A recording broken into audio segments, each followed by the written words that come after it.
about how do we get certain countries on side. So the Chinese have just given $10 million, I think, maybe 100, to the Solomon Islands to double the police force. Right. Okay. Right? Well, why would China do that to a tin pot island all that way away? Because they have a vote, right, in the World Trade things. Yeah. And they have a vote in the United Nations. This is what Japan did with whaling, right? Japan wanted to still do whaling, so it went and gave all these little countries with, half a dozen islands and 4 blokes, gave more money, right? And they said, okay, well, we'll vote for you in the United Nations to continue whaling. So places like the Solomons and PNG and, all these little countries are suddenly fated for their vote.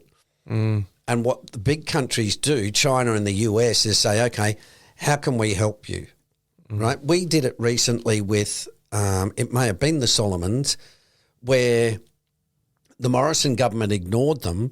And then Albo came in, and one of the first things was Penny Wong was off over there going, hey, here I am with a bucket full of money. How can we help? Yeah, right? Because countries now say, well, if you don't want to help us, we'll go to the Chinese.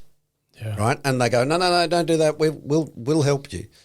Right? Right. Yeah. China wants to build a port, right? It wants to build a military base. This is all America did, right?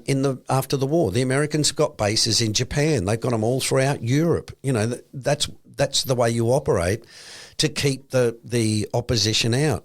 And so China is trying to get a foothold in Asia by going to countries and saying, we'll do this for you.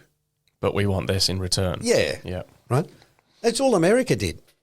Yeah. America said to the world, if we'll run the sea lanes, we'll make sure you can make money by selling stuff all over the world. Yeah. But it's time you've got to support us. America did it last in the 1800s, 1900s. The UK did it from the 1300s or 1400s until the 1800s. It's whoever's in power at the time. Roman Empire did it for thousands of years. It's just, and that's why we're now seeing a change, because the Chinese are now threatening America's hegemony over the globe. Yeah. And now we've got a contest. Right? For the last 40 years, it's been America or suck it up, nobody. Right? And the Americans have had their way. Well, that's not the way it works anymore.